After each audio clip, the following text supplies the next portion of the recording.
Hello, नमस्कार, जय हिंद। आप सब लोगों का एक बार पुनः स्वागत करती हूँ अपने यूट्यूब पेज पे। और आज मैं एक ऐसे टॉपिक पे वीडियो बनाने जा रही हूँ जो कि मुझसे बहुत ज़्यादा पूछा जा रहा है। बहुत सारे लोग बार बार इंस्टा में, फेसबुक में, यूट्यूब में बार बार कमेंट करते हैं कि मैम इस टॉपिक पे और विस्तार से बात करिए। और आज मैं बहुत खुश हूँ और बहुत अच्छा फ़ील कर रही हूँ, बहुत एनर्जेटिक फ़ील कर रही हूँ, बहुत पॉजिटिव मूड में हूँ। तो मुझे लगा कि जब मैं इतनी पॉजिटिव हूँ तो मैं अपनी इन पॉजिटिव्स को, पॉजिटिवनेस जो है इनको कैप्चर कर लेती हूँ वीडियो में। कुछ बोलती हूँ अपने चाहने वालों से, अपने लोगों से जो मुझे सुनना पसंद करते हैं।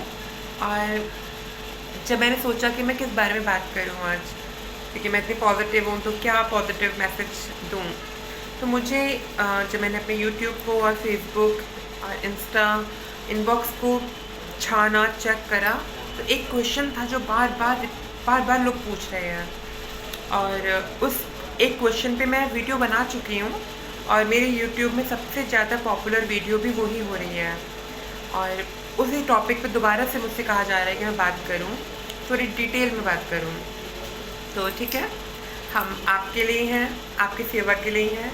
जो आप हमसे चाहेंगे हम उसी टॉपिक में बात करेंगे। बेफिजूल में इधर उधर की बात करके आपका टाइम क्यों वेस्ट किया जाए। तो चलिए शुरू करते हैं आपके सवाल का जवाब देने के लिए। मुझसे पूछा गया है एचआरटी के बारे में। मैम एचआरटी के बारे में बताइए, एचआरटी से पहले क्या करना चाहिए, कैसे तैयारी करते हैं एचआरटी की, बॉडी को कैसे चेंज करना है, और एचआरटी से क्या हमें फ़ायदा होगा। एचआरटी के अलावा क्या क्या चीज़ें और करनी होती है कंप्लीट फीमेल लगने की। और कुछ लोगों ने ये भी कहा है कि मैम अगर हम मतलब बायोलॉजिकली असाइंड बॉय जेंडर में पैदा हुए हैं, मेल जेंडर पैदा हुए हैं, एंड अगर हम सूट पहन लेंगे, साड़ी पहनेंगे, मेकअप करेंगे, तो कहीं हम लोग कुछ अलग से ना लगे। तो हमें ऐसा क्या करना चाहिए कि लोग हमें एक लड़की के रूप में आइडेंटिफाई करें, ना कि एक अलग कम्युनिटी के रूप में। क्योंकि समाज में एक पुरुष अगर महिला के परिधान पहनता है तो उसका बहुत मजाक बनाया जाता है, उसको तरह तरह के नाम दिए जाते हैं, उसको एक सोशल इंसल्ट का सामना करना पड़ता है। तो मैंने सोचा बात करती हूँ इस बारे में। मैं स्टार्ट करूँगी।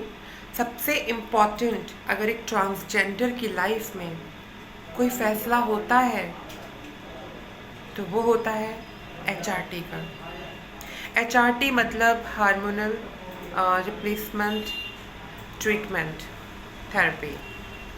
इसमें हम अपने मेल हार्मोन्स को ब्लॉक करते हैं और फीमेल हार्मोन्स को पिल्स के थ्रू, इंजेक्शंस के थ्रू इनटेक करते हैं। और ये जो हार्मोन्स होते हैं ना, इसको मैजिक हार्मोन्स बोलते हैं, बोल सकते हैं ब्यूटी हार्मोन्स है, मैजिक हार्मोन्स है। और इसके बहुत सारे खूबसूरत फ़ायदे भी होते हैं।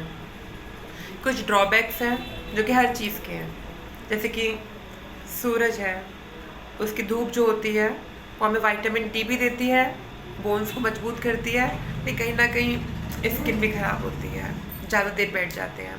तो इसी तरीके से हर चीज़ में है, आपको फ़ायदे भी हैं, थोड़े बहुत आपको नुकसान भी होते हैं। लेकिन अगर आप कायदे से डॉक्टर्स और एक्सपर्ट्स के अंडर में ये ट्रीटमेंट स्टार्ट करते हैं एचआरटी, तो डेफिनेटली आपको कोई प्रॉब्लम नहीं होगी। ठीक है, तो एचआरटी करने से पहले, क्योंकि सब जानते हैं कि एचआरटी जो है वो ट्रांसजेंडर्स के लिए सबसे इम्पॉर्टेंट चीज़ है, सबसे इम्पॉर्टेंट डिसीजन है। लेकिन मैं खुद एक ट्रांसजेंडर हूँ और मैं इस बात से पहले एक बात को रखना चाहूँगी।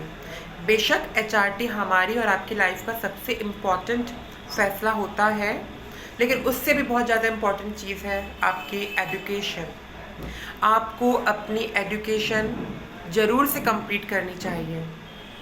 अपनी एजुकेशन के साथ में कोई भी कॉम्प्रोमाइज़ मत कीजिएगा। एक ट्रांस होने के नाते अगर आज मैं एक पर्सनालिटी के रूप में सक्सेसफुल हो रही हूँ, एक अच्छे ऑफिस में एक अच्छे पद पे कार्य कर रही हूँ, लोग मुझे सुनते हैं, मुझसे इम्प्रेस हो रहे हैं, तो ऐसा कुछ नहीं है, मुझ में कुछ भी ऐसा खास नहीं है, मैं भी बिल्कुल एक आम इंसान हूँ।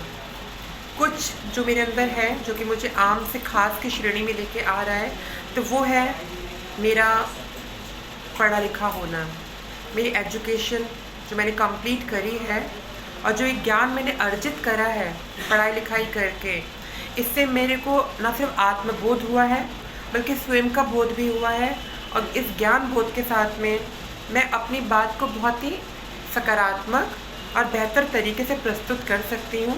और अगर कोई क्रॉस क्वेश्चंस करता है तो मैं उसका सेटिस्फैक्ट्री आंसर भी कर सकती हूँ। ये जो व्यक्तित्व में परिपक्वता आती है, ये देन होती है हमारी एजुकेशन की। जब हम एजुकेशन कंप्लीट कर लेते हैं तो ये सब हमारे लिए बहुत आसान हो जाता है। तो छोटी छोटी उम्र में 15-16 साल की उम्र में, 18 साल की उम्र में अगर आप पूरी तरीके से अपने आप को सजाने, संवारने और नाचने गाने में ज़ाया कर देंगे, खेलने कूदने में ज़ाया कर देंगे, तो देखिए शायद वो सक्सेस या वो एक जो आपको इज्जत मिलनी चाहिए समाज में, वो नहीं मिल पाएगी। हर उम्र का एक अलग अलग अलग अलग जोन होता है। तो जो आपके एडोलसेंस एज होती है, वो एज होती है अपने आप को निखारने की, अपने व्यक्तित्व को निखारने की, अपने इंटेलेक्ट को बेटर करने की और एज अ पर्सन ग्रूम करने की। उस समय आपके हार्मोन्स भी ग्रूम हो रहे होते हैं और आपकी पर्सनालिटी भी। एडोलसेंस में बोया हुआ बीज कभी भी ज़ाया नहीं जाता, वो हमेशा आपको फ़ायदा देगा। अगर आप अपनी एजुकेशन कंप्लीट करते हैं और उस हुनर को जो कि ईश्वर ने आपको दिया है, जैसे कि आप अच्छे वक्ता हो सकते हैं, लेखक हो सकते हैं, अच्छे गायक हो सकते हैं, नर्तक हो सकते हैं, खाना अच्छा पका सकते हैं, सिलाई कढ़ाई बुनाई कर सकते हैं, इंजीनियर, डॉक्टर, टीचर बन सकते हैं।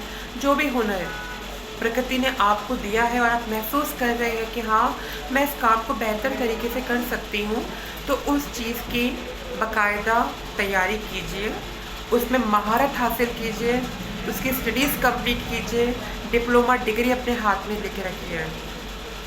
जब आप अपनी एजुकेशन कंप्लीट कर लेंगे, उसके बाद का जो सबसे इम्पोर्टेंट फैक्टर होता है वो है अपनी फैमिली को बताना कि आप ट्रांस हैं।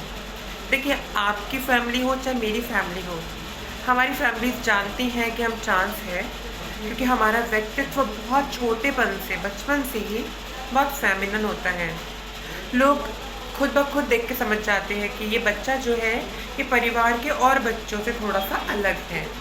हमारे हाव भाव, हमारी बात करने का तरीका, हमारे परिधान धारण करना, या हम जो भी कुछ क्रियाकलाप करते हैं अपने बचपने में, वो सारी की सारी एक तरीके से आईना होती हैं, एक तरीके से वो बताती हैं लोगों को कि हाँ ये बच्चा ट्रांस है। तो आप एक्चुअली ये सोच रहे हैं कि मम्मी पापा को बताएंगे, समाज को बताएंगे तो कोई बम फूट जाएगा, ऐसा कुछ नहीं है। आपका अपने ऊपर कॉन्फिडेंस होना बहुत ज़रूरी है। आपको ये समझना बहुत ज़रूरी है कि आप कोई गलत नहीं कर रहे हैं, आप कोई गुनाह नहीं कर रहे हैं, आप सच बोल रहे हैं। सच बोलने से डरना नहीं है। बेशक ये थोड़ा सा तकलीफ़ देता है, ये थोड़ा सा डरा देता है, लेकिन डरना नहीं है। आप तब तक डरते रहेंगे जब तक कि आपकी एजुकेशन कंप्लीट नहीं होगी, आपके हाथ में डिग्रीज नहीं होंगी, डिप्लोमास नहीं होंगे, आप कुछ नौकरी नहीं कर रहे होंगे, या आप आर्थिक तौर पे सक्षम नहीं होंगे, तो आप बहुत डरते रहेंगे कि यार क्या हो जाएगा, मैं पापा को बताऊंगी, मैं मम्मा को बताऊंगी और कहीं वो मुझे घर से ना निकाल दें, फिर मेरा क्या होगा, मुझे कौन पालेगा, मैं कहाँ जाऊंगी, मैं कैसे कमाऊंगी, मैं कैसे ट्रीटमेंट करूंगी, मेरा साथ कौन देगा, मैं अकेलेपन में मर जाऊंगी। ये सारे सवाल आपको डराते रहेंगे। इन सब से बचने का तरीका है कि अपने आप को पहले स्थापित कीजिए, अपनी शिक्षा मुकम्मल कीजिए, complete your studies, make your fine career, strong your self financially, emotionally, and then face the society and reveal this to your parents that yes, you are a trans. The day you have got this confidence that yes, you are a trans and you are not doing anything wrong, rather you are giving justice to your soul. You are justifying your own own personality, own life, and the day you will understand this, that will be the day victory will come in your life.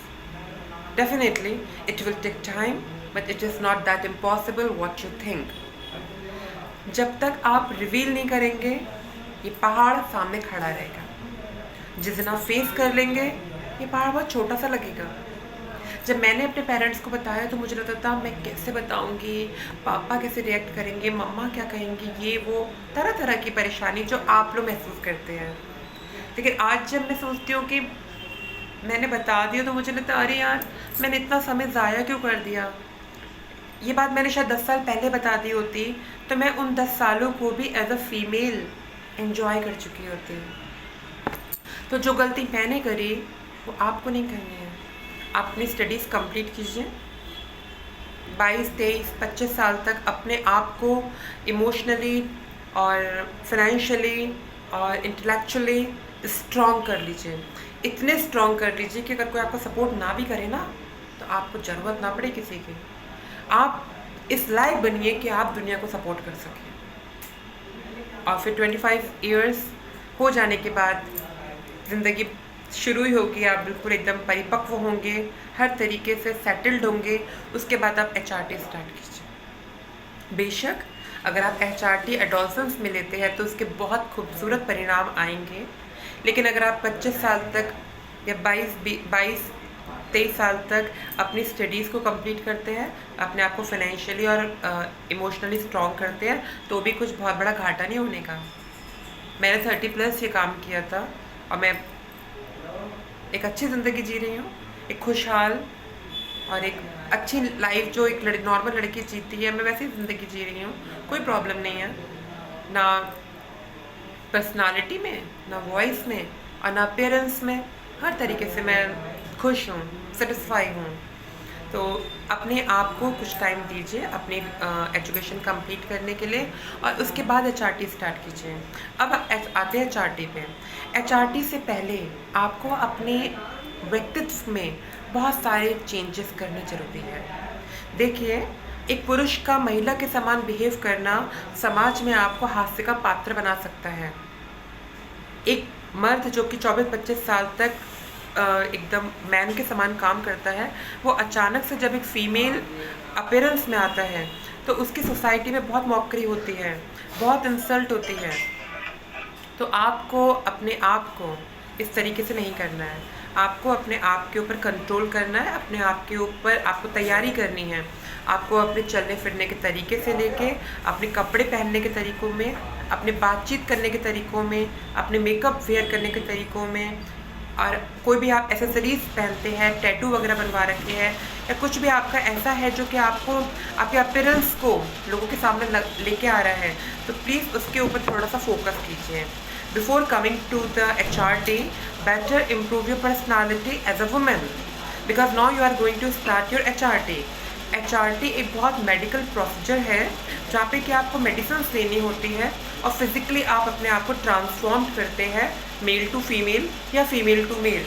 तो उससे पहले की तैयारी होती है आपके अपने व्यक्तित्व को निखारने की. अगर आपको काजल लगाने का शौक़ है तो ये नहीं कि यहाँ से लेके यहाँ तक निकाल लिया, बिल्कुल आप एकदम कुछ अलग ही लग रहे हैं, ऐसा नहीं करना है. या आपको लिपस्टिक लगाने का शौक़ है, लिप कलर करने का शौक़ है, तो इतना डार्क कुछ शेड लगा लिया कि आप समाज में बिल्कुल अलग ही दिख रहे हैं. या अगर आपको बाल थोड़े से बड़े करने का शौक़ है तो इतना भी नहीं कि लोग ये बोले अरे ये कौन मर्द है जो इतना बड़ा बाल करा हुआ है, दाढ़ी मूछे हैं, ऐसे क्यों घूम रहा है. या इतना मटक के चलना, या इतना हाथ पैर फेंकते हुए चलना, या बात में सड़क पे हंसना, या कुछ भी ऐसा करना जो कि अशोभनीय सा लग रहा है आपकी पर्सनालिटी पे. मुझे पता है बहुत सारे लोग करते हैं, एक दौर था हम भी करते थे, लेकिन क्योंकि अब चीज़ें बहुत टेक्नो फ्रेंडली हो गई हैं, एक्सपर्ट्स जो होते हैं वो यूट्यूब पे अपनी एडवाइस दे रहे हैं और हमें तो एक्सपीरियंस है उन गलतियों का, तो हम नहीं चाहेंगे आप करें. तो इस तरीके से पहले अपने व्यक्तित्व के ऊपर काम कीजिए, अपने परिधान के ऊपर काम कीजिए, चलने फिरने से लेके अपने हर उस बात पे जो कि लोग देख रहे हैं उसके ऊपर कंट्रोल कीजिए.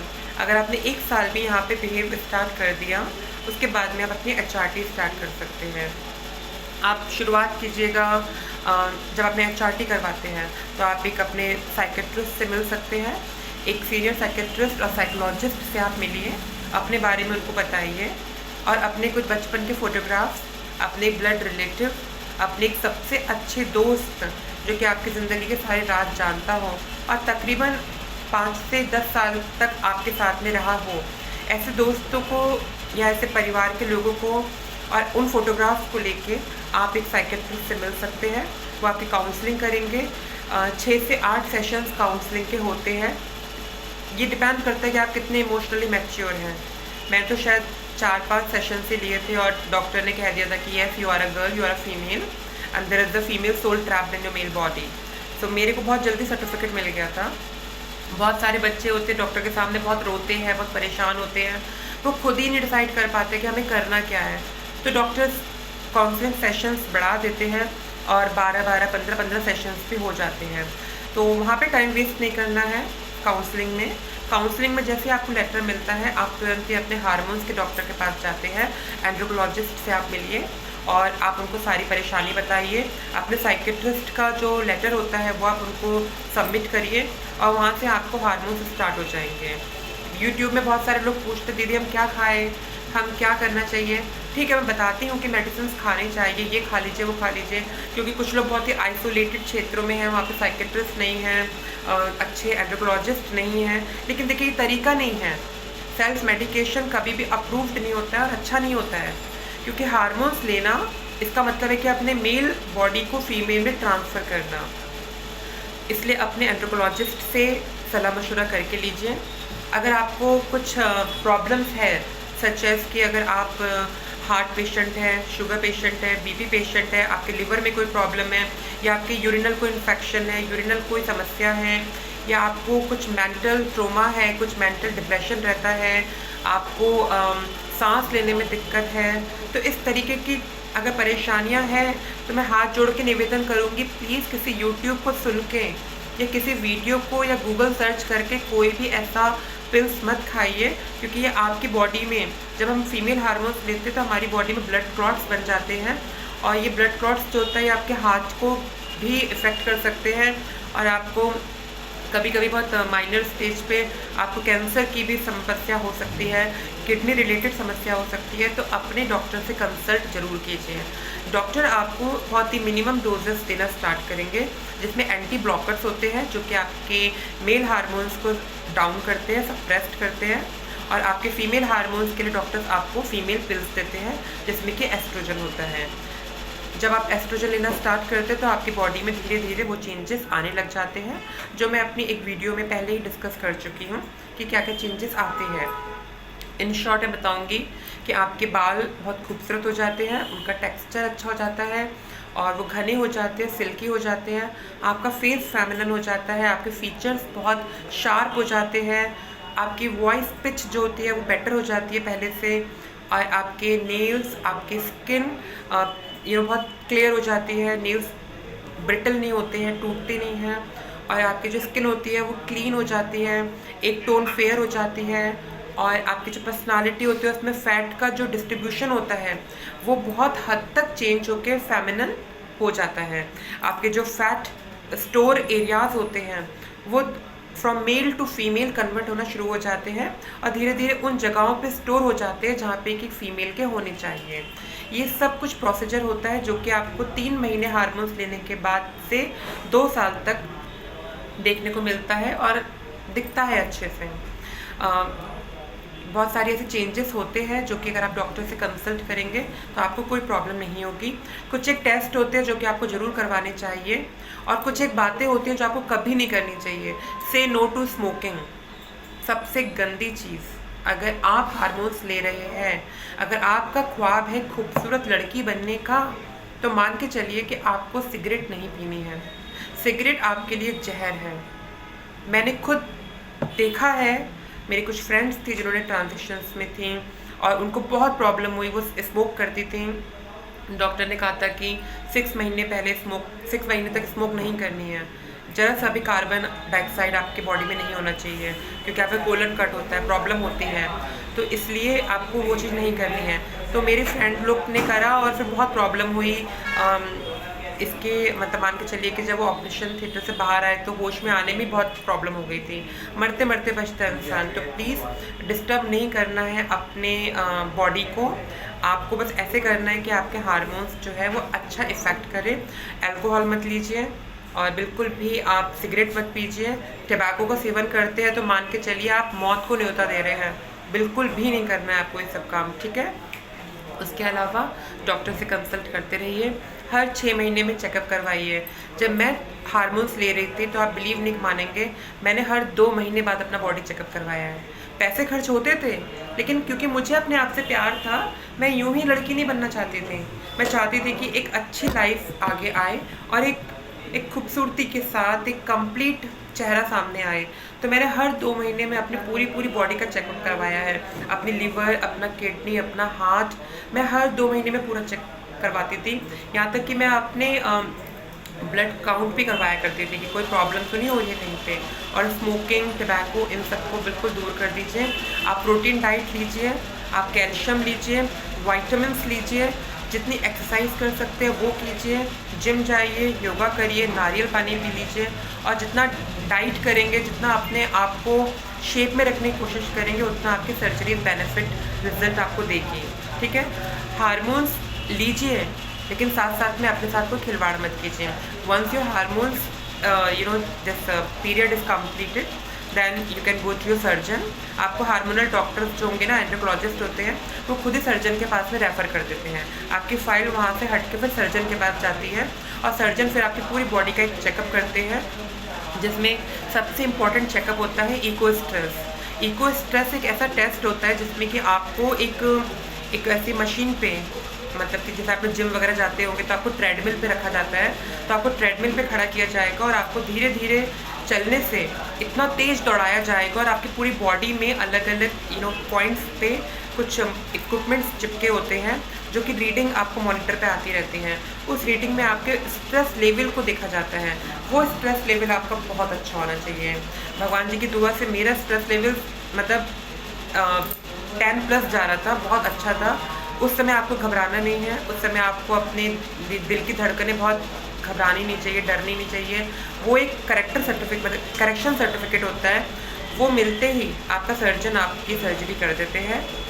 आपका वेट कम होना चाहिए, आपका BMI बिल्कुल कैलकुलेटेड होना चाहिए और उसके बाद में आपकी सर्जरी हो जाती है। और सर्जरी के तकरीबन 3 महीने तक आपको अपनी लाइफ को बहुत ही आराम में रखना है। आपको ज़्यादा मेहनत नहीं करनी है, भारी सामान नहीं उठाना है, कोई बहुत ख़राब खाना नहीं खाना, स्मोकिंग नहीं करनी है।